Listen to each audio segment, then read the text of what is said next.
Hi, and welcome to the Virgin River Cafe Rewatch podcast. Hey there, Gigi. Good morning, Tracy. How's it going? Yeah, we're hanging in there. It's been a week. I'm just gonna leave it there. I'm gonna take a Stick a deep pin in breath. it. I'm gonna stick a pin in it. Been a week. It's the end of the Uh, summer. The school year has begun. We're just gonna mm, breathe through it. yes, you That's are, all my I'm gonna friend. say. That's all I'm gonna say. I'm gonna leave it right Yeah. there. Because any Mhm. parents out there living the dream, you know what I'm talking about. Yes, you all are, I'm afraid. We're going to find our zen. We're going to take our deep breaths. We're going to sit in our cars and drink our coffee, whatever we need to Yes. do. Uh, Parenting is a bitch. It can be. Eh, It's a yeah. joy. It's a pleasure. And some days it's a bitch. Yeah. That's okay. Well, That's okay. I'm gonna have to take your word for it. Yeah. So, on that note, Yes. what's your poison today, Gigi? My What's your poison, caffeinated poison today? my caffeinated poison is my homemade espresso. Oh, okay. So I think I told you last time I had bought myself a stovetop espresso Mm-hmm. mm, um, thing. I'm really enjoying it. Yes, it's very strong. Where Yeah. it's the way I like my espressos. Yeah, I Um, get the espresso when I do my secret hack that I do at our one of our local places. I do 3 espresso shots and add a little water and milk and flavor, and there you go. But it's yeah, cheaper than a nice coffee, so. yeah. So So I I get have it. I get it. One wouldn't be enough for me. I'm sorry. yes. So I bought a really large one, and Mm, so I've been indulging, nice. um, which is really nice. And so and I bought, and this may be off the topic slightly. It's okay. It's that kind of week. Go ahead. Well, they because of the tariffs in our country, coffee is going to be going up again, Mm-hmm. and so I've just resided myself to maybe special occasions to buy coffee out. But Oh anyway, no, so I I'm with you on that because yeah, my you know, coffee that I normally especially would get for right, 3 something is now 6 something. So yeah, I'm exactly getting not getting right. that often. Right. So I went to Costco and I bought myself some nice Colombian beans Okay. and the big ones, and I've grounded it out.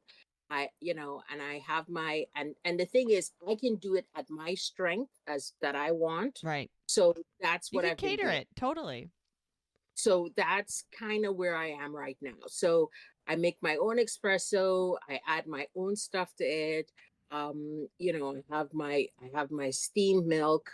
I am good to go.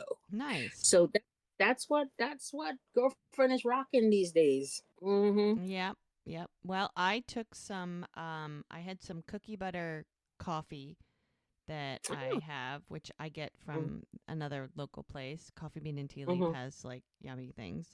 Mm-hmm. And I made cold brew from it. Add my Oh, okay. little cream, my flavored cream and my flavors and all that stuff. And Mm-hmm. yep. So yeah, I've been making a lot of coffee at home because you're right. It's kind of ridiculous.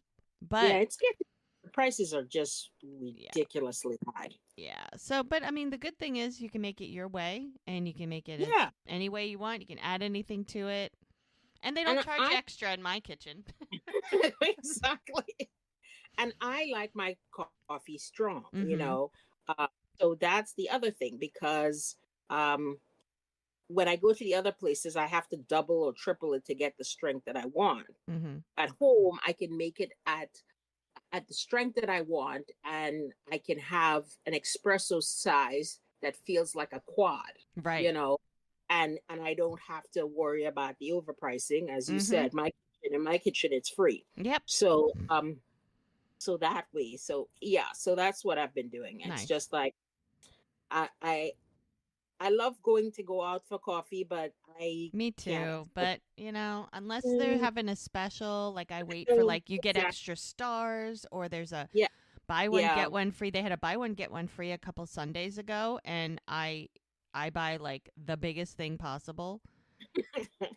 And then I drink one that day and I save the other one for the next day. Let's say, So, yeah. you know, Yeah, you do what you can. that's pretty. Yeah, you have to. Everybody's got to tighten their belt where they can, and that's where I'm tightening my And belt. I love around my birthday because Mm, I go to 3 different right. places, and so I get they each of them has their own spot. One is like starts 3 days before, one is only on Mm-hmm. that day, and one is until 3 days after. So I wind Yeah. up getting free coffee 3 days in a row. Yep. So you gotta So take advantage of all that that. I definitely can relate to that, my friend. Mm-hmm. Anyhow. Now that we're caffeinated, let's get Yeah. started. Yes. Yes. Yes. Okay. So we are on season 6, episode 5, love story. Mm-mm-mm. Yeah, and it's funny when they came out with these titles. There was a lot of suspicion as to what they meant. One of them is like Don't waste too much time on that sort of I nonsense. know you don't, but there's a lot of chatter. There's chatter. There's always chatter. Like they just released season 7 titles. So we'll see how that pans out. And they never tell you what order they're in. So people usually put them in alphabetical order just to Uh-huh. make it easy. But when this title, it's like this title, and there was another one that was a Fleetwood Mac lyrics from a Fleetwood Mac song, and a few Uh-huh. other things that kind of like gave you, like when the one from last one was Brothers and Sisters, and people are like, oh, maybe maybe that was like episode 1, and maybe that was like Everett tells Mel that she's got siblings. Everybody was trying to figure it out, and People have way too much time on their hands. it's never I know, but it's never what we think. But this one actually makes sense Uh, for the story yes, yes, that's true. because and it is literally based on the movie, and that will make sense. But yeah, it's interesting how like now that you've seen the episode and you see the title, it's like, oh, that makes sense. So it's funny how it's like they're trying to do something, but trying to say something in the title without actually saying anything. But Mm, anyway, I know people have too much time on their hands, but it's fun. It's fun to uh, think. It's fun to ponder and wonder and try and figure it out. I'm gonna leave that to you. Gonna All leave that to right. you. So the description on this one says Mel and Jack's fathers meet for brunch, leaving Everett with second thoughts. Doc makes a heroic move. A routine prison visit raises Brie's suspicions. Well, there you go. Yeah. So as we start the episode, if you remember when we left our friends in Virgin River, it was the end of the bachelor/bachelorette party because Jack doesn't drink. His evening was slightly different than Mel's. The morning after the bachelor and bachelorette party. Now, Jack didn't drink. Him and the guys, with the paintball and the dinner, he had his fun after Mel got home and girlfriend was lit. Clearly they had a good time because we've got lingerie hanging all over the bed. And my guess is that she is recovering because if she was as drunk as we think she was, girlfriend's not feeling so good this morning. Well, a hangover is a bitch, let me tell you. Yeah, she is sound asleep. And instead of Jack waking her up, she has the dog Pony jumping on the bed, licking her face, waking her up. And she's like, oh, Pony. And how sweet. He goes, Mama's trying to sleep. Mom trying to recover from a hangover is what Mama's trying to do. And there's a cowboy hat waiting for her. And it's so cute. It looks like there's all kinds of goodies in it for the morning, probably things that she is going to need. And it's a cute little note that says, for my favorite cowgirl, XO. How cute is Jack? And so He's adorable. I know. She goes, look what Daddy left me. You could tell it's rough. She's having a rough morning. The phone vibrates. She's like, ugh. So she grabs it, and it's Jack. He's like, hey. And she goes, see why I gave up drinking? And she's like, don't rub it in. He's laughing. He's like, I didn't have the heart to wake you this morning. He goes, well, if it weren't for Pony, I'd still be under the covers. He goes, well, man and dog at your service. She grabs a quilt, and her and the dog go out front. And she goes, "Thank you so much for the care package this morning." And she's like, "It was greatly appreciated." And she walks around to the side of the house. They have moved their Adirondack chairs that used to be on the front porch. They've moved them now to the side of the house overlooking the lake. They've had them there before, but it looks like they moved them back there. And he's like, "Oh, you're very welcome, but I got another surprise for you." And she's like, "My dad is in town." And she's like, "What?" He goes, "Uh-huh." He goes, "Just called, wants to take us to lunch in Clear River." She's like, "Today?" She's like, "Oh, I'm supposed to go on a hike with Everett today." And he's like, "Well, invite him." And she's like, really?" He goes, "Yeah, why not? I mean, you could play ref for me and my dad, and I'll help Everett get out of his comfort zone." She goes, "Oh, yeah, it would be good for them to meet. I mean, get to know each other before the wedding." He goes, "Yep, Good checks a point. huge box." And he goes, "All right, well, I'm into the idea for checking some boxes." He goes, "Yeah, that's my girl." He goes, "I'll text you time and place, and I'll meet you there." She's like, "Love you. Love you too." Walks out, gets the dog. What's a beautiful lake. I love that. He goes, "All right, Pony, it's time to rally. Come on, girl. Gotta get it together." Ah, So yes. Hope and Lizzie show up at this spot by the river. So they've planned a movie night for the town. It's a fundraiser, and they're in the process of setting everything up. And because Hope's in charge, she's got to be there. Well, she is the town's mayor, and she Yes. feels that everything that happens in that town is her business, which to some degree it is. So Jack's there, and he's like, "Morning, ladies." He goes, "Oh, Jack, it's going to be fantastic." And he's like, "Huh?" And she's like, "It is." She goes, "Well, it doesn't look like much now, but when the stars come out and the screen lights up, pure magic." He goes, "Yeah." She goes, "Oh, the makeout sessions I had at drive-ins gave double features a whole new meaning." And Lizzie's Mm. like, "I don't need to hear this. Where do you want me to put this poster?" And she's like, "Oh, just Too much hang." information. Yeah, TMI. You just hang it Mm. up on the projection booth. And Jack's like, "Okay, power's all hooked up. Everything is ready. Soda, popcorn machine ready to go." He goes, "I'll have Hannah bring over one more hot dog warmer." And he goes, "Because I got to go meet my dad for lunch. He's buying me a suit for the wedding." She goes, "Oh, that's so sweet of him." He goes, "Sweet, not really the word I would use to describe my dad." He goes, "But I'll see you tonight." She's like, "Thanks, Jack." So her phone's ringing, and it's Muriel. It's actually a message, and she's like, "Thank you for your support yesterday." And then she sees Lizzie hanging up the poster, and Hope freaks out. She goes, "No, no, no, no, no." She goes, "What, is it crooked?" She goes, "No, we can't show love story." She's like, "What are you talking about?" She goes, "It's a movie where someone dies of cancer." And And Lizzie's like, Liz, like, man, So? Like a third of all movies. She goes, "We already decided on it." She goes, "Oh, that was before." And she's like, "Before what?" She goes, "Just before." She goes, "We need to find another movie fast." And Lizzie's just rolling her eyes like, I don't know what to do with this woman. Lizzie knows better than to argue with Hope, which works in her favor. Yeah, exactly. So, So we've got Preacher. He's in his kitchen, and Kai is there. Now, we can assume she might have stayed. She's all dressed for work, and he has a firefighter shirt on, like a t-shirt. And she's like, "You're looking very handsome this morning, Mr. Middleton." And he's like, "Well, first day of community service. I want to make a good impression on my new boss." He goes, "I hear she can be a real hard ass." And he cans coffee to her, and she goes, "I heard she's okay." He goes, "Well, I don't know. I just want to get it over with." He says, "Maybe I should have taken that highway cleanup job." And she's like, "Yeah, it's a little late for that." He goes, "Well, maybe I could call in sick." She's like, "It's called mandatory community service for a reason." She goes, "And the firehouse is lucky to have you." He goes, "Okay, well, I'm lucky to have you." Oh, kissy kissy morning. They're cute together. I wasn't sure in the beginning, but they've won me over. they're a very cute couple. He goes, "Now, how about a good old-fashioned date at the town drive-in tonight?"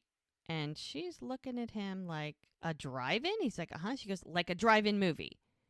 Like, do they still even exist?" And he goes, "Well, they're opening one tonight to raise money for the Wildfire Relief Fund." He goes, "Oh, only in Virgin River." She goes, "Yeah, I'll be there." So we're at Bree's, and she's just getting out of the shower, and her phone is ringing. It's Brady, but she is not going to answer it. She closes her phone really fast, and he goes, "Yeah, with the night you had, I thought you might need this." And he's bringing her a coffee. He's looking pretty fine this morning with his shirt not quite yet buttoned up yet. So thank you, Mike, for that. He, yep, he is. The men in this show is Mhm. just, oh God. She's like, "I have an interview at the correctional facility today, so new case that I'm on." That's why she's getting a bit of a late start. And he goes, "Well, you passed out in the middle of telling me about karaoke." And he's like, Hmm. "Remember that?" And she's like, I was very drunk." And he's coming up behind her and kissing her neck and everything. He goes, "It's fun seeing you have fun. You deserve it." Oh, they're cute together. And They her are. phone rings again. Oh, it's his phone this time. And he's like, "Yo, I'm on my way." And he's like, "I gotta go." He's like, "I'm having breakfast with Zeke and Todd before they head out of town." He goes, "And I got a ton of paperwork that I should really stay at my place tonight." She's like, "Okay." He's like, "Okay." Nice kissy kiss, and out the door he goes. He goes, "Okay, my bad. I'll be at the diner in 10 minutes." And off he goes. She's like, "Oh, does she remember the phone call? Does she see? I mean, she obviously can see she called him. She can see how Yeah. long the phone call lasted, but she may not know if she actually spoke with him, if it was just a message that was left. Clearly, she was drunk. She didn't know. So she decides to call. And he's like, "Hey, I just tried you." And she's like, "Yeah, sorry. I'm so sorry." And he's like, "You don't need to apologize. You know, I kind of figured it would be a blur this morning." Because I'm sure he knew where she was going. He goes, "That Yeah. message did not self destruct, by the way." And she laughs. She's like, "I'm not 100% sure what I said." But he's like, "Listen, we're good. Like, don't worry about it." He's like, "Anyway, I gotta go." She's like, "Yeah, me too. Gotta go. Bye bye." Get off the phone. Like, get off the phone quick. Like, the least they Mm. deal with each other, the better. Yeah, because the chemistry is unreal. I know. I know. So Everett is answering the door, and it's Mel. And she's like, "Hi." She goes, Is the tie too much?" And she's like, "No, no, you look great." And he's like, "All right, come on in." She's like, "And thank you for being flexible with me. I owe you a hike." He goes, "Well, I will take you up on that." She goes, There's something I've been wanting to ask you. And since there's going to be a lot of conversation about the wedding at lunch, um, she goes, "It would mean the world to me if you would do me the honor of walking me down the aisle." She looks so nervous. And he's like looking at her like, he's like, "Well, I assumed Doc was gonna do it." She goes, "Well, yeah, he was going to, but that was before you became part of my life. And I really want to share this moment with you." She's like, "And Doc understands, he just wants me to be happy." She's like, "So," and he smiles and he's like, "Nothing would make me prouder than to walk you down the aisle." And she takes a very deep breath. And he's Don't like, think wrong move. right? It's like, "Oh, I think I'm going to lose this tie." So now we are at the clinic, and Muriel is on the phone trying to find out about her biopsy results. Now, I think they told her it would be a minute, but she's going to call anyway. And she's like, "I wanted to know if you received my results. They told me it could take up to a week. And, I know it's only been a day, but," and she looks disappointed. She's like, "Not yet." "Okay. Thank you for checking." So Doc walks in and he's like, "Hey, Muriel, can you find me Ida Johnson's file?" She goes to her desk. She gets it for him. He goes, "Denny, can you get that?" And it's the front door. And it's Walt. And Walt walks in and Muriel finds the file, hands it to Doc. And the way that they're standing, like, Walt and Muriel are facing each other and Doc's sort of standing between them. And if he had to, like, look at the conversation, it'd be like watching a tennis match. And he's like, Mm. "Hey, Walt, good to see you." He's like, "Doc, Muriel." He goes, "What brings you in here today? You feeling okay?" And he goes, "Oh, feel great. I just, well, there's a drive-in movie at Twin Lakes." And he goes, "Oh, yeah, I hope I'm working on that for a couple weeks. It's going to be a lot of fun." He goes, "Yeah, I was just wondering if, Muriel, I was wondering if you don't have any plans tonight. And Doc's looking at Walt. He goes, and Walt's like, would you like to go with me? And Doc looks at Muriel. He's like, I really enjoyed our time the other night. And Doc's like got a big smile on his face. He's looking at Walt, looking at Muriel. And Denny's like, sorry, that was Cody Baker on the phone. Dad, Henry, took a bad fall and he's complaining about a headache. And he goes, let's get him in here. And he goes, no, Cody's asking if you could drive him out there. You're the only person his dad would listen to. And he's like, you up for a ride? And Denny's like, absolutely. So it looks like they're going to do a house call. And he looks to Muriel and he's like, you know where we'll be. And then he pats Walt on the shoulder and he kind of walks past Walt so Walt can't see his face. And he's like got a big smile on his face looking at Muriel like, good job. Yeah, go for it. And Muriel's like, and yes, I would love to go to the drive-in with you tonight, Walt. So we're at the fire station. And now Brady used to be low man on the totem pole because he's a volunteer. But somebody who is on mandated community service is even lower on the totem pole. So they are going to definitely have Preacher doing all the grunt work.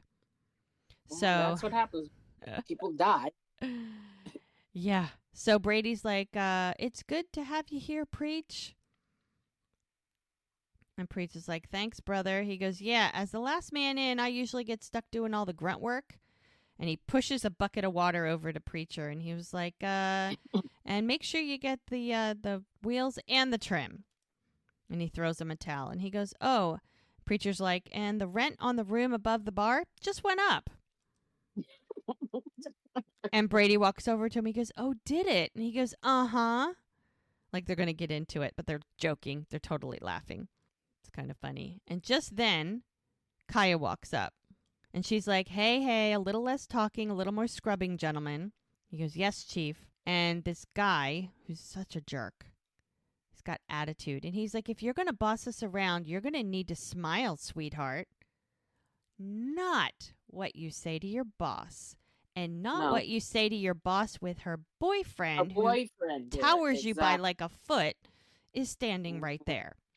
Well, the guy is so smug. And all of them just look at him like, who do you think you are? Think you are. Because he's a moron. And Kaya's like, you know what? When you're done, why don't you clean my truck too? You got that, sweetheart? Yeah, and he looks her up and down. And then he goes behind Brady and he goes up to Preach and he's like, gives him a look and he keeps walking. And Preacher says to Brady, what's that guy's problem? And he goes, Roy wanted to be fire chief. He was pissed when an outsider got the job, let alone a lady. Stay clear of him, all right? He gives him a punch on the shoulder. He goes, guy's not worth it. And so Preacher looks back at the guy and the guy kind of looks back at him. And so they're kind of giving the stink eye to each other. So now we're going to lunch at Clear River. So Sam is already there with Jack, and Everett shows up with Mel, and Sam is like, there's my girl. And she's like, Sam, it's so good to see you. Big hugs. And she's like, Sam, this is my father, Everett. And they shake hands. He's like, pleasure to meet you. And he's like, likewise. And then Jack's like, all right, table's ready. Let's go. And so he goes, so Everett, Jack's told me all about you. Amazing how you and Mel found each other. He goes, oh, Mel's the best thing that happened to me in a very long time. And Jack's like, oh, that makes two of us. And just in time for the big wedding. Such a comedian. He goes, which is getting bigger and bigger by the day. You better brace yourself, Everett. He goes, our entire family's going to be there. He goes, well, I look forward to meeting them. He goes, the Sheridan clan all in one place can be a bit much. Well, welcome to big families. Yeah, exactly. I mean, Mel's always wanted a big family. It's just been her and Joey for so long. I mean, and she's like, I can't wait. I love being part of a big family. Says a woman who's not part of a big family. Yes, exactly. And Sam's like, the truth is, Everett, Amelia and I have been blessed. We've got good kids. And Jack's like, aw. He goes, they've all had their moments over the years. And Mel's like, oh, who got in trouble the most? She's like, oh, come on, be honest, Sam. I got 20 on Jack. He goes, well, I've been in the thick of it with all of them. But between stealing my car for joyrides, and Jack's like, here we go. He goes, and staying out all night, all I can say is I'll be happy to have a new daughter-in-law to help keep a certain person in line. And he goes, so how did this turn into roast the groom lunch? He He goes, Everett, back me up here, will you? And he goes, oh, yeah, I think I should stay out of this one. He goes, no, no, no, you're family now. You're not playing neutral, okay? When this one's sister comes to town, we're going to get all the dirt on her, okay? And Mel's like got a shocked look on her face. She goes, you will not. You will not. He goes, oh, yes, we will. We will. And Everett's like, so what's good here? Because you can tell this talk about family making him very uncomfortable.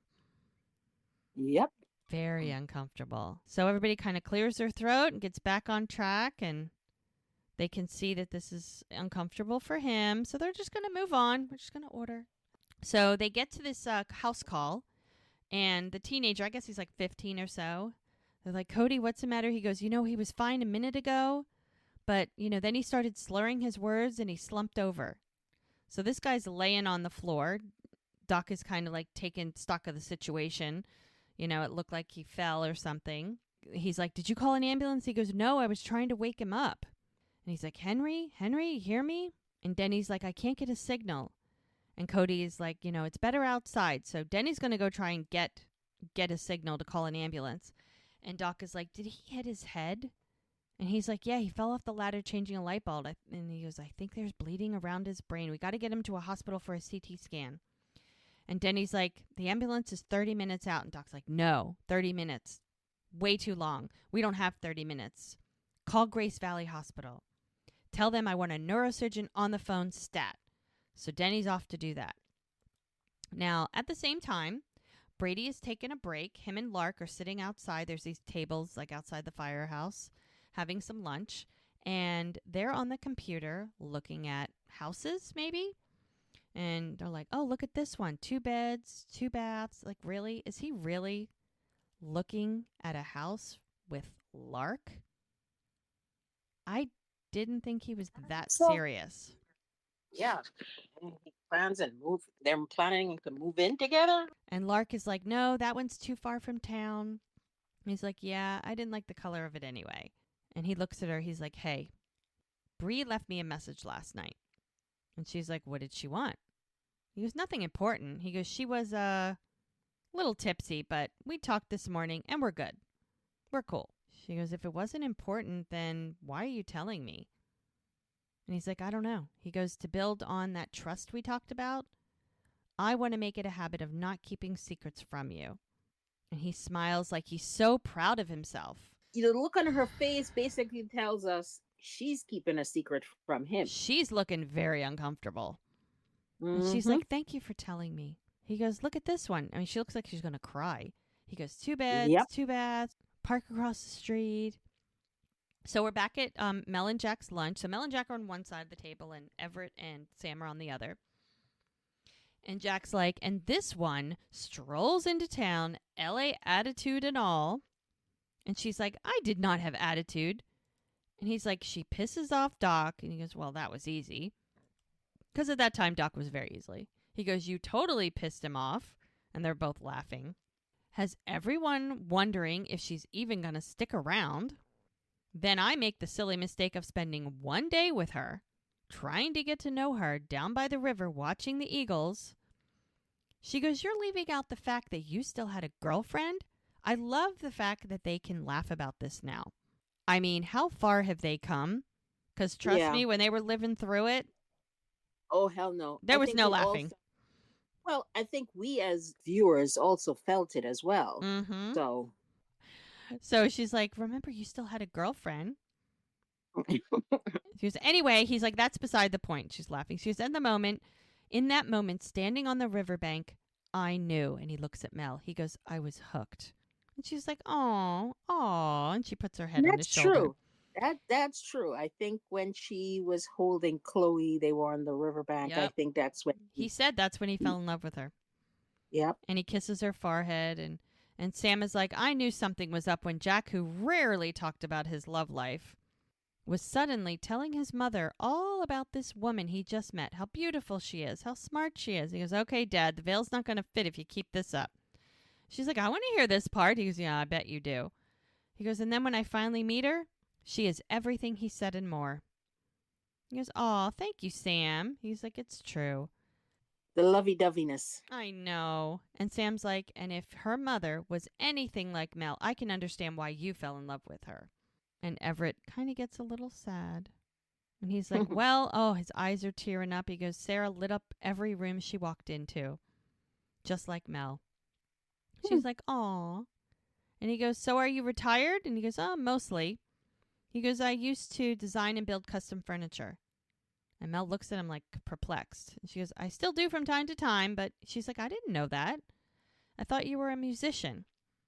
He goes, that's how he won my mom's heart. He played her one of his songs.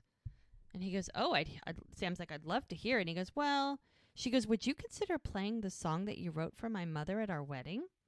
He goes, it would be a beautiful way to honor her. He goes, I don't know. He goes, well, you don't have to answer now. Just think about it.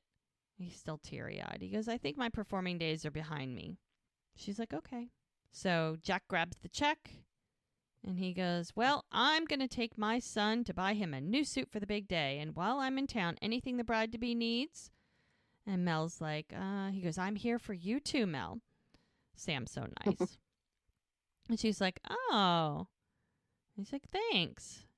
And Jack has great parents. Doesn't he? Yeah. I mean, his dad finally came around. It took him a minute because he was not a great guy for a very long time. No. And his mom's a little pushy, but she has such a good heart. Right, exactly. It comes from a good place. Yes, exactly. Although her relationship with Brie is contentious. Well, they have their favorite. I mean, Jack is a mama's boy, and Brie is daddy's girl. So it fits. Yeah, I guess so. So Doc and Denny back on the house call, and Doc is on the phone, and he's like, hello, Dr. Bella? And can you hear me? They're on FaceTime. And he goes, okay, I'm sorry. We're in a canyon, and, you're coming in and out. He goes, what do we have? And he shows him he's a 45-year-old man who suffered a blunt force trauma in a fall. We suspect a subdural hematoma, and he's non-responsive.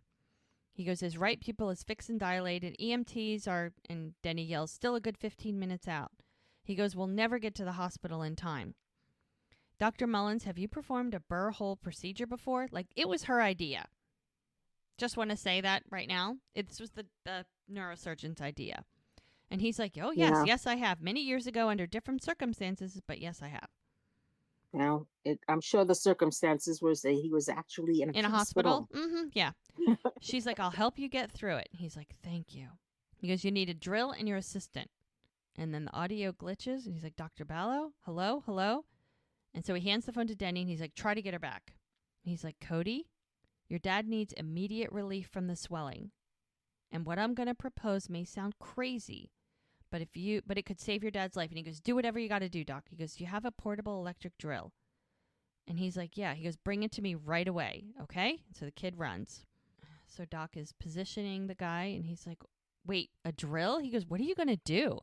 He goes, I'm going to make an incision to access the skull and then drill as gently as I can into the hematoma to relieve the pressure.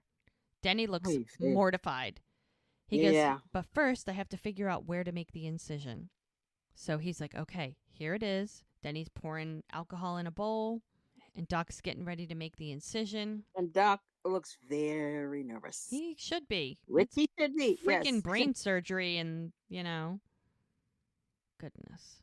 So kid comes back, and he goes, I found the drill, and he sees what Doc is doing.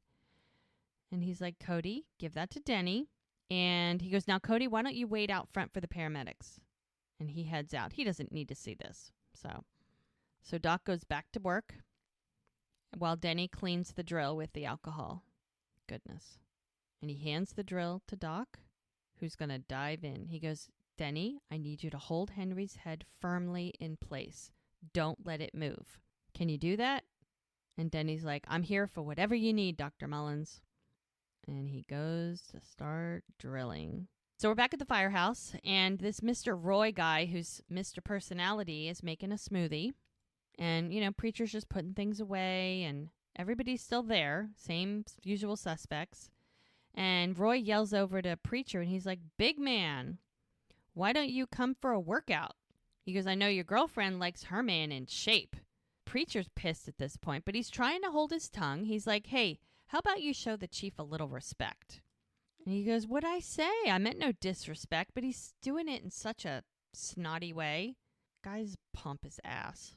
And Preacher looks over at Kaya. What is she, with a look on her face? She's like, shaking her head like, no, don't bother. Don't do anything. Even Brady is looking a little nervous. Like, oh man, Preacher, don't start something. I mean, honestly, Preacher's the last guy to get in a fight, right? I mean, if this were Brady, wouldn't it be a different situation? And somebody said that to him, he probably would have already punched the guy. Right. Brady's the hot-headed one, and usually in these cases. Yeah, Preacher's a little calmer, so he's going to listen to Kaya. She shakes her head, no, no, no, don't bother. He's sighting up the situation, as they say. He's looking at the guy, and he's like, you know what, Ray? And he goes, it's Roy. Roy Green, Virgin River Firehouse champ. He goes, yeah, you know, I could use a good workout. He goes, all right, Wen, then I'll take it easy on you. And just as he says that, Kaya comes up. And she's like, you know, I wouldn't mind learning a few moves myself. She walks up to Preacher. She goes, I got it. She unbuttons her jacket. She takes it off. And Roy's looking at her and looking at Preacher. And she hands the jacket to Brady. And she's like, thanks, Brady. He's like, you're welcome. Like, okay. And she's easily a foot shorter than him. A foot, yeah. I would say so. On a good day. Yeah. And this guy, he's like, you're seriously going to let your girl fight your fights, big man? And he turns his back like he's going to walk away. And she's like, if you're too scared to take me on, Roy, just say it. Oh. And there's the challenge, ladies and gentlemen. Roy's like, come on, Chief. And other guys are standing around watching. He goes, don't embarrass yourself. And he says it in such a condescending way. And he puts his hand on her shoulder. And that was the mistake he made. Yes. He put his hands on her. Exactly. He came into her personal space. Well, the fact that he even thinks he could do that is pretty ballsy. Yeah. Because he would never do that to a man. Nope. Right? And he's like, nope, he wouldn't. Just let the big man take care of things for you. All right? Do you really think that's going to remedy the situation? And he's like, I really do. She's like, yeah. And she grabs him, flips his arm one way as she's got him bent down. She's like, I don't. And then she flips him the other way. He literally flips over. He's groaning, and she's got his arm pinned behind him. Yep. In a deadlock. She's like, we good, big man? And he's like groaning, like, yeah. So she leans over to put her hand out to help him get up. And he takes her hand. She helps him up. Preacher's looking at Brady, so proud. Like, that's my girl. And she looks at Preacher as she walks by. She kind of like raises her eyebrows at him and just keeps walking like this was nothing. Yeah, I took care of business. Let's move on. She's got a house full of brothers she had to deal with. There was nobody going to deal with her like that. So and my favorite person, I love him. We love Bert.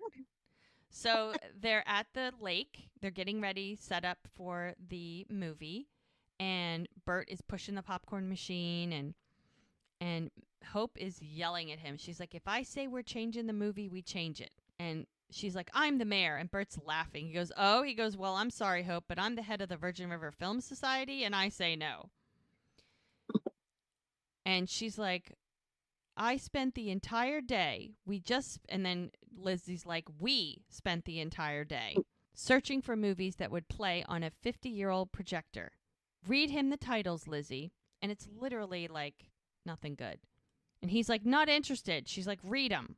Enter the Dragon, Porky's, and Connie's making faces. Chainsaw Massacre. And he's like, are you kidding me? He goes, they're the ones the county library had to rent. And he's shaking his head. He's like, not happening. He's like, what's wrong with Love Story? And Connie's like, it's a very moving film. And Joellen's like, not going to lie, I was looking forward to oogling Ryan O'Neal on big screen. He's so dreamy, says Connie. And then Liddy pipes in. She's like, people compare me to Ally McGraw all the time. And some of the ladies kind of give her a look. And she's like, well, you know, back in the day.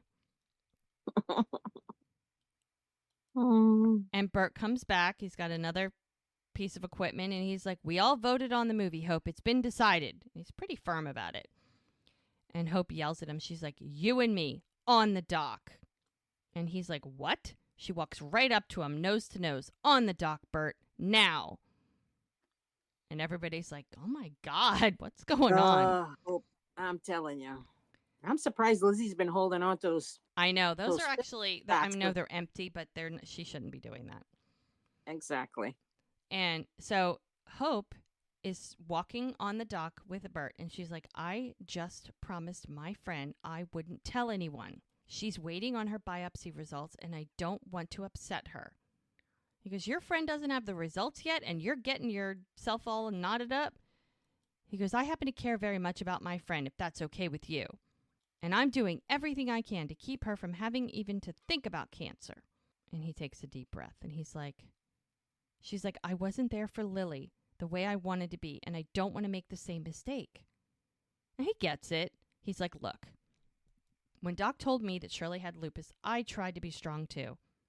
She's like, what did you do? He goes, I went fishing every day by myself. He goes, and after a couple weeks of that, Shirley sat me down, told me to stop feeling sorry for myself.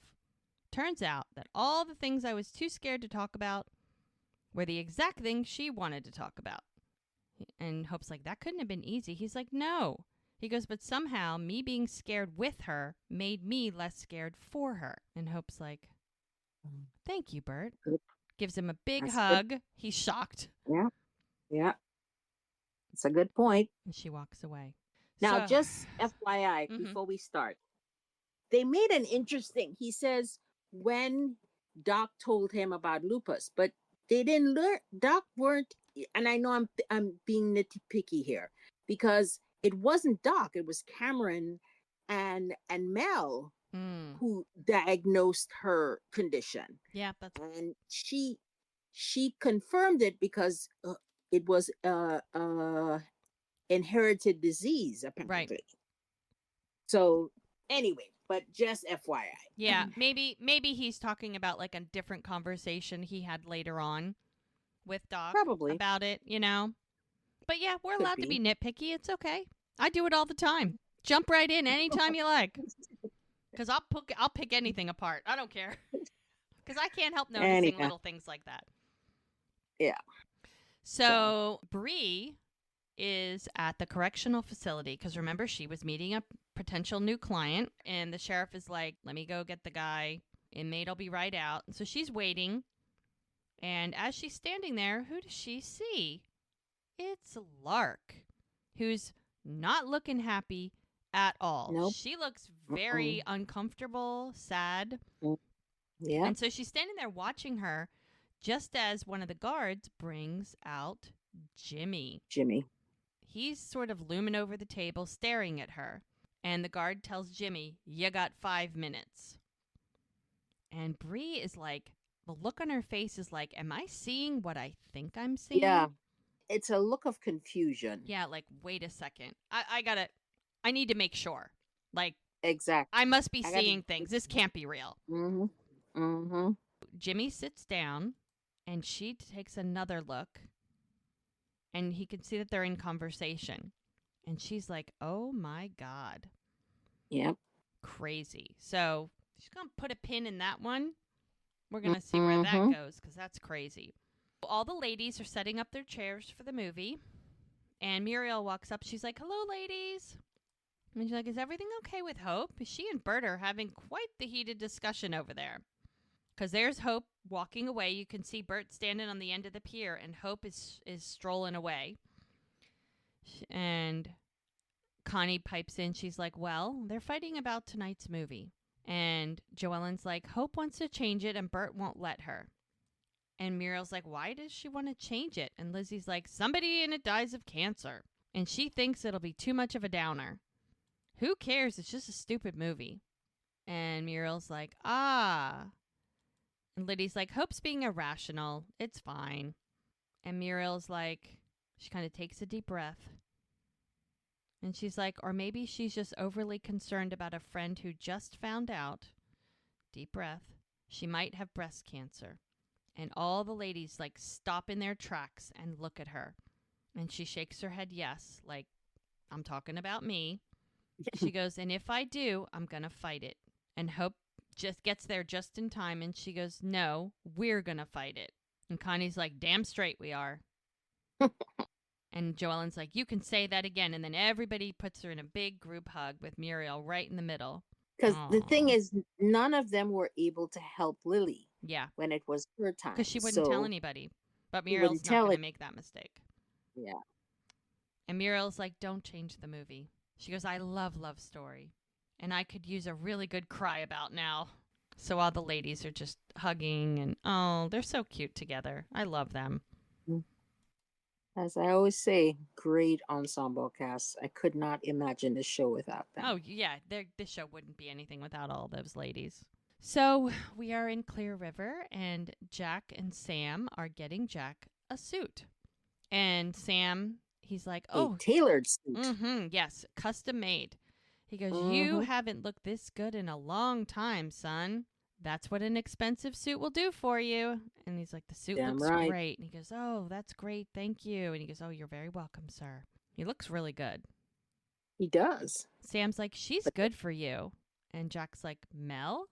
And he's like, yeah. He goes, I got lucky. He goes, more than lucky. You got your life back on track. I mean, it's assuming his life was off track. Now, granted, okay, he had a bit of a drinking problem. Yep. And he was probably lonely, you know. Yeah, and but he was. he would have just But he kept wasn't doing that. any. Right. He wasn't like he wasn't contributing to the community and wasn't, a pretty upstanding citizen Exactly. to some degree, He He was wasn't basically some also the drunken mayor. punk. He was like a different kind of mayor, you know. Like Yeah. he was involved with everything, involved with everybody, there for everybody. Yeah. But his dad just His dad wanted him to go to college because he got a scholarship and he felt that he he threw it chose away. that exactly to go to the military. That's what he wanted to do, and he was living his own life. Sam's just gonna have to get over it.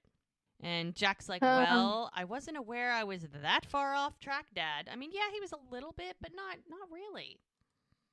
yeah. And Sam's like, well, we both know it took a toll on you choosing the Marines over school. He goes, yeah, I decided to leave that in the past. So he goes, then let's keep it that way. So finally, they're going to bury the hatchet. And fortunately, it's not in each other's heads. Thank God. Oh, my goodness. So Jack's like, thanks for today. Thanks for the suit. And he goes, my pleasure. He goes, well, I'll go pay while you get changed.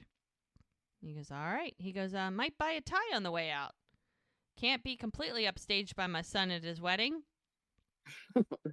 Jack's been thinking about a lot. I mean, things are just finally coming together. I mean, he's been a long time since his dad accepted him. Yeah. Well, they have always butted heads, I believe. It's just like Brie and her mother, they... Oh, yeah. So Mel, as Jack was getting his suit fitted, she was bringing Everett back home. And she can tell something's not right with him. He's just been quiet. She's like, you've been awfully quiet. And he's like, yeah, a little tired. He's like, not used to getting out, I guess. And he's like, thank you for lunch. And she's like, yeah. Everett. She looks at him. She goes, what's going on? He's like, nothing.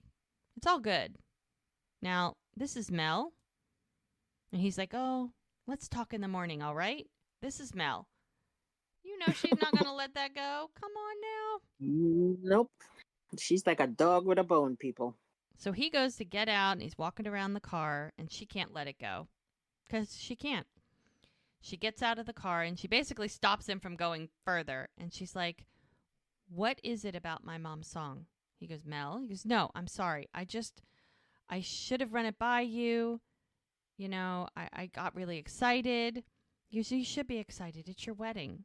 She goes, well, then what is it? And he's like, it's all just overwhelming.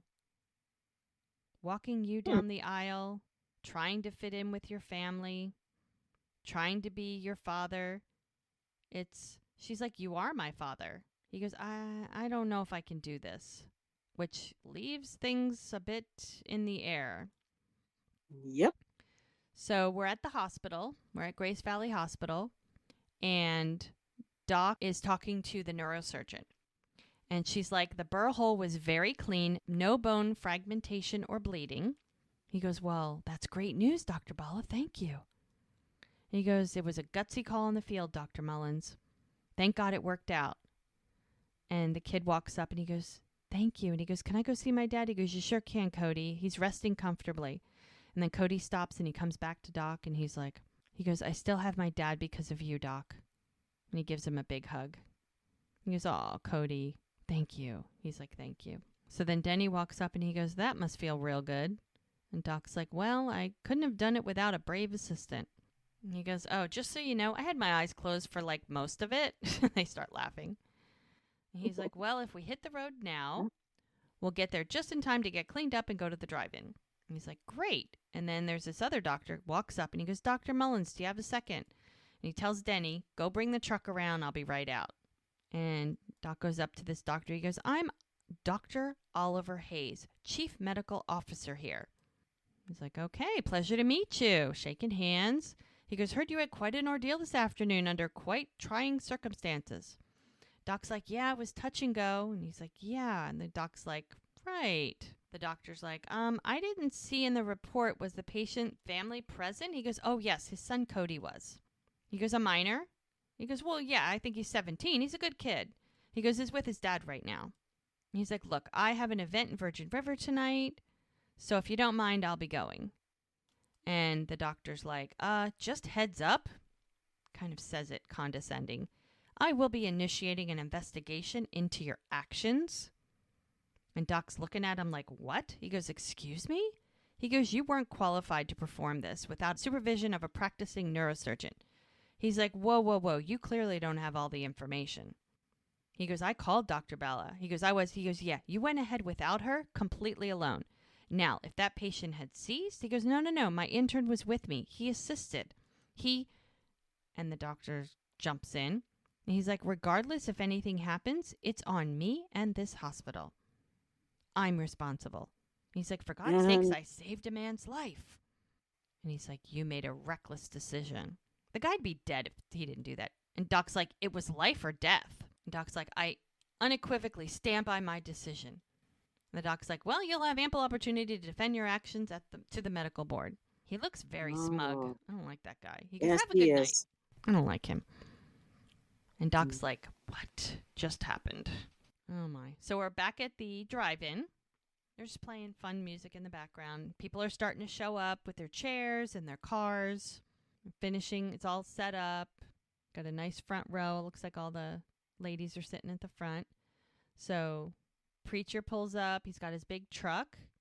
Kaya jumps out. He's got pillows and blankets. She climbs in the back. Got a good seat. And he gives her the pillows. And he's like, I'm going to go get us some snacks. And she's like, as he puts the tailgate down. And she's like, hold on. It's funny. She's sitting on the back of the tailgate. And she's still shorter than him. So funny. And she says to him, she's like, listen, I know walking away from Roy today wasn't easy for you. And he's like, yeah, no, it wasn't. He goes, but you handled it pretty damn well. And she's like, I handled it because I saw it through your eyes. I deal with guys like Roy all the time, but I just couldn't let it go. She goes, I should have taken care of it a long time ago. He's like, so you're blaming me for you getting in a fight today? She's like, I'm thanking you. She's like, popcorn. No butter, but I need an entire bag of M&Ms in it. And he's like, what? No. She's like, yeah. He goes, no. He goes, what do you mean, no? He goes, ugh, that's sacrilegious. I mean, come on now. He goes, popcorn is popcorn. He's like, you better get me my popcorn exactly the way I like it. As she's kissing him. And her hand is on his shoulder like, He goes, what do you think? That little Roy trick is going to get you what you want? He goes, yeah, you want to go, big man? You want to go? Yeah, he can get away with that. She can get away with that, but Roy's not going to get away with that. She goes, you better go get me my snacks. He goes, yes, ma'am. So Doc and Hope, they have their popcorn. They got their 2 sodas, and they're heading to where they're going to be sitting. And I guess Doc told her about what that doctor had said. And Mm. she's like, let it go. Don't let it spoil our evening. And she's like, who cares what some paranoid pencil pushing prick thinks? Yeah, we feel the same way. And he's like, you're right. This is your night. He goes, and we're going to enjoy it. And remember where we were the first time we saw Love Story together? He goes, oh, yeah, I remember. And remember even better what we did right after? And she's like, come here, preppy. And like making out in the middle of the place. Goodness, these two. They're cute. The couples in this town seem to do that a lot. I know. Nobody cares. PDA, not an issue. Nope. Totally acceptable in Virgin River. Apparently so. So Jack is getting the blankets and pillows ready. He's sitting on the roof of his truck. He has his faced forward, so they're going to be sitting on the roof of the truck and like leaning on the windshield. And Mel walks up and she's like, hey. And he's like, oh, hey. She's like, you got enough pillows up there for me? And he goes, well, I might have to share. He sits down and she's like, oh, I was hoping you'd say that. And he's like, so did you get a suit? He's like, oh, yeah. Fantastic. He goes, ruffled shirt, powder blue. You'll love it. And he knows something's up because she doesn't even react to that. Yeah. And he knows it. He goes, okay, what's wrong? She's like, Everett's completely shut down. He goes, what? He goes, yeah, I said it was all too much, you know. He goes, the wedding? He goes, honestly, I don't know. He goes, I screwed up. I was pushing him too hard. He goes, you didn't do anything. She looks up at him and he's like, I suspect that, maybe Everett's just feeling the same way I did when I started getting close to you. She looks at him. He's like, I got scared. She's like, oh. He goes, I wanted to call the whole thing off, remember? She's like, yeah. He goes, and yet, here we are. And he grabs her hand and he helps her get up there. He goes, come on up. And they sit together on the roof of his car. And he goes, well, at least your dad was in all good spirits today. He goes, yeah, how about that? He's like, acting all proud of me? He goes, well, he is proud of you. He goes, well, come on. He's only proud because he's thinking I'm closer to doing what he thought I should be doing. Before enlisting. He goes, the way he expresses it might be misguided, but it comes from a good place. And Jack takes a deep breath. And the good thing about is that they each get to see what the other sees. Yeah. Conversation. They get the perspective. Yeah, they can share the perspective. Right, because she sees it from a viewpoint that he doesn't see it from. Yeah. So. And it's nice that they can do that they provide that for each other. Because sometimes your perspective isn't enough. It's not, you're not seeing it the right way. You're seeing right, it you're not through, seeing it clearly. Different glasses. Yeah. And especially when it comes to your own parents. Yeah. Your perception of your parents is very different than what the rest outward. of the world. Yeah. And Jack is like, I don't know why it bothers me so much. And she goes, maybe it's because you started to doubt it yourself. And he looks at her and his eyes are starting to get teary. He goes, parents. Mel chuckles. He goes, yeah, they really screw you up. She goes, you think we're going to be the same when our time comes? She's like, absolutely. And he's like, no, don't say that. They're kind of laughing now, but so she lays down on him and they're kind of laying there, just snuggling. And he goes, when do you think that'll be? He goes, well, when we meet our baby? He goes, I think about it all the time now, His eyes are getting so teary. He goes, when we get that call, we go meet our son. Mel laughs. She goes, and he's like, or our daughter. She's like, I can't wait. He's like, me neither. Oh, they're so cute. Everybody's showing up. It's going to be a full crowd. Well, it's going to be most of the town anyway. Yeah. A beautiful sunset. And we're back at Jack's bar, and Brady's on the phone. He's like, it's Lark. And she's like, hey, where are you at? And he goes, I was thinking about swinging by the drive-in. If we leave now, we only miss the first little bit. Hazel can sleep in the back seat, and then there's a knock at the door. He goes, all right, call me back. And he unlocks the door, pushes it open, and it's Brie. She's like, hey. He's kind of surprised. He's like, hey. She's like, I would have called, but considering how inappropriate my last call was, he laughs. He goes, she's like, is this an okay time? He's like, yeah. He goes, yeah, they close early for the drive-in, so I'm just closing up. He goes, come in. And she comes in, and he locks the door. She looks very uncomfortable. They're standing a good 10, 12 feet apart, and he goes, everything all right? And she's like, I saw Lark at the men's correctional facility this afternoon. And he's like, She no, went straight for it. She didn't say, "Oh, I was there nope, with a client and no. I saw." Nope, she went in for the kill. She's no liar and she is very straightforward. She always has been. She's not going to change. And he's like, Lark was at a birthday party with Hazel this afternoon. So, and my thing is, was Hazel going to lie too? Well, I don't think anybody will question a child. That's the thing. Eh, he might say, hey, how was the party? And maybe Hazel was at a birthday party and Yeah, Lark just dropped her off. So, probably. and she's like, no, she was visiting Jimmy Davis. And the look on Brady's face, like he's laughing, like, no. He goes, what are you Mm-hmm. talking about? Like, and Bree is like, he's Hazel's father, Brady. And Brady, the smile is like, nah, come on, that's bullshit. He goes, she's like, no, I talked to one of the guards. Lark is Jimmy's girl. That is his Mm. exact words. And Brady's, the smile is gone. And now he looks pissed. He's like, no. Shaking his head, no. He's like, no, And he yells, no. And he's like, why are you doing this? Like, he's mad at her. She goes, Yeah. I'm trying to protect you. He's like, no. You drunk dial me, tell me you can't stop thinking about me. You show up out of nowhere. He goes, no, you're trying to ruin the one good thing I have left in my life. She goes, I'm sorry. He's like, get out. She's like, Brady, she's like, get out. He's yelling now. And she just heads for the door. And then he kicks the table, which stops her in her tracks. She turns around before she gets to the door. And he's just like, can't believe it. So he's like leaning on the pool table, like, ugh. And he's like, did you talk to her? And she's like, no, she didn't see me. And he's just like, great. Her mom, the money. She was playing me this entire time. They've been together like 5, 6 months now. Yep. And using her kid. And she's like, I couldn't not tell you. He goes, it's what I deserve. And she's like, what? He goes, it's what I deserve. He goes, no, don't say that. He goes, after everything I did to you, yes, it is. She walks right up to him. She goes, no, Brady, this is not your fault, okay? He goes, all you did was open your heart. She looks like she's going to cry.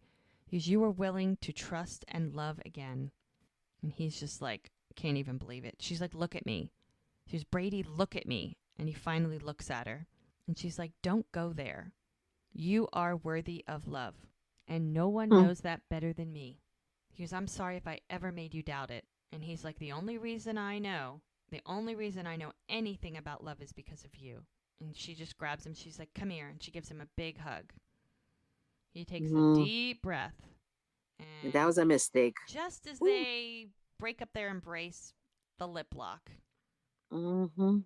And he's like, I'm sorry, I'm sorry. She goes, I'm sorry, I shouldn't have done that. And then she grabs his face and kisses him back. So, okay, well, And, they both want it.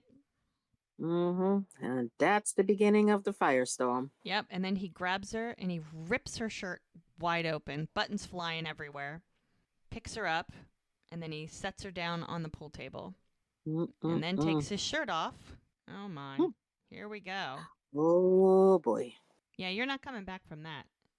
And she starts scooting back on the table as he Mm-hmm. undoes his belt, undoes his pants, and starts climbing on the table.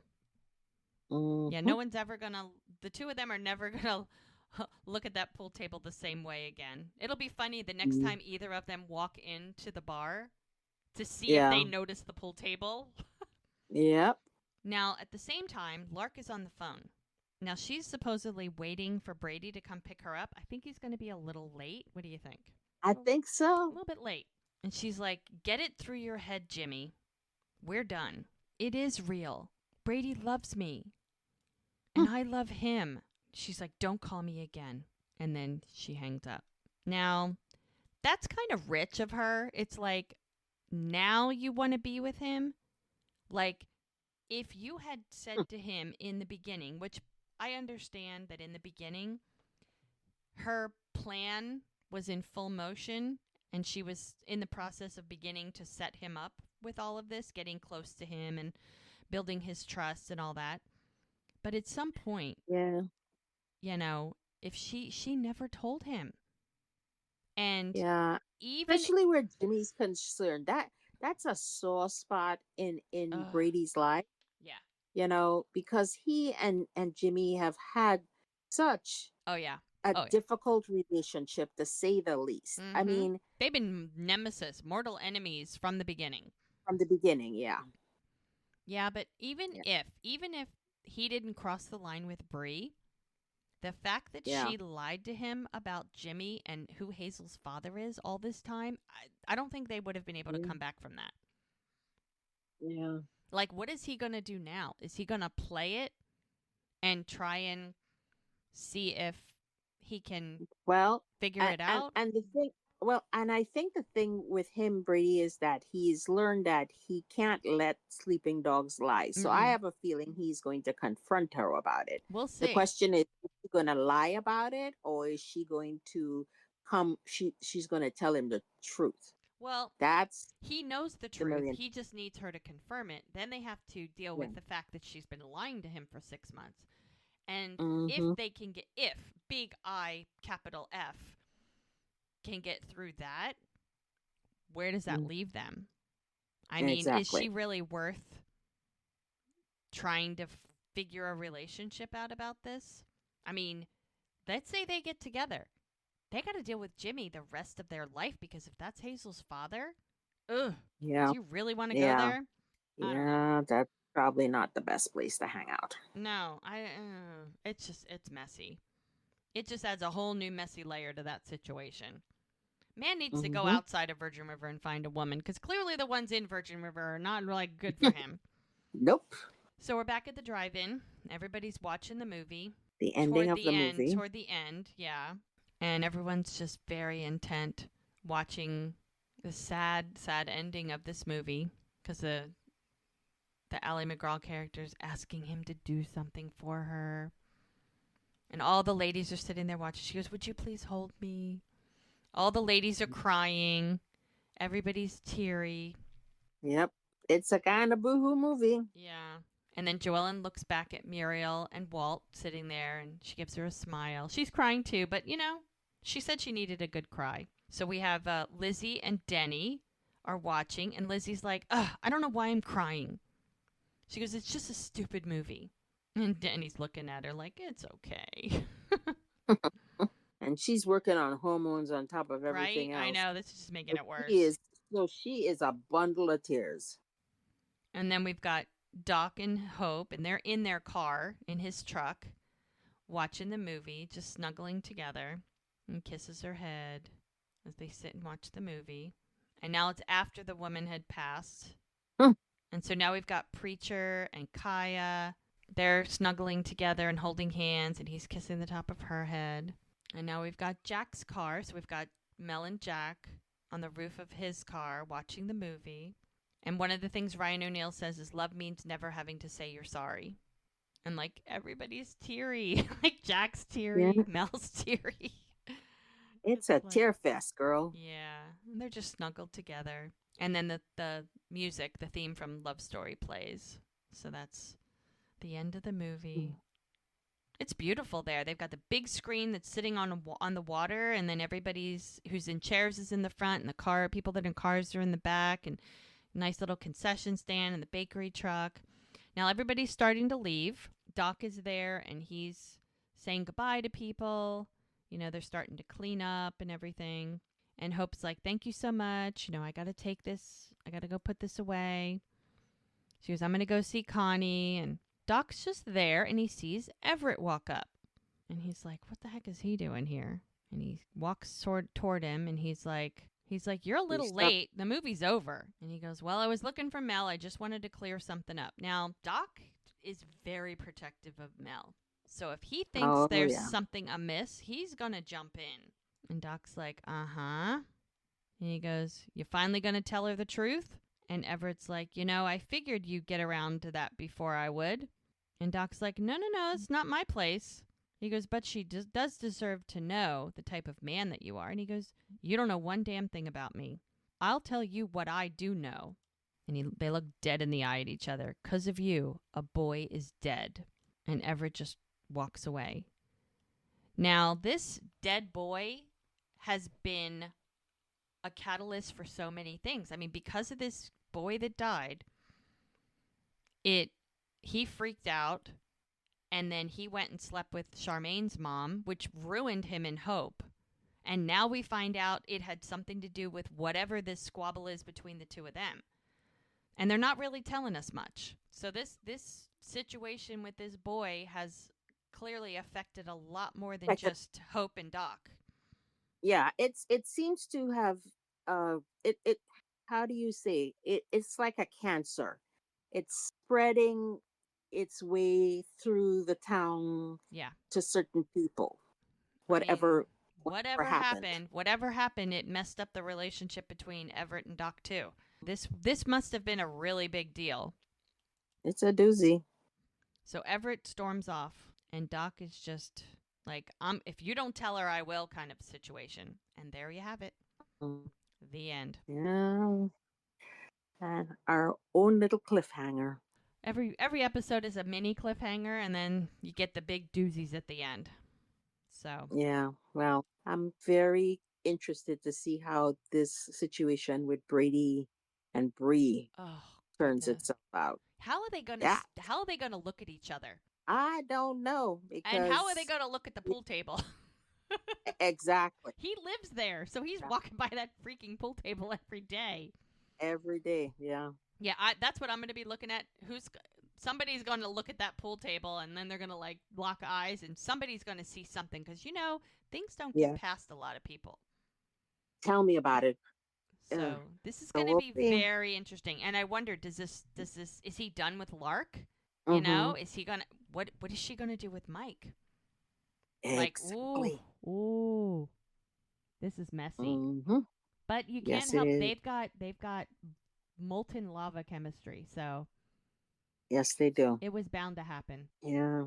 And Yeah. He's a bad boy. by the way, that scene, um, Mm-hmm. it was originally planned as just them hooking up, and I Yeah. guess the two of them, Ben Hollingsworth and Zibby Allen, they felt like it needed more, and so they suggested the pool table.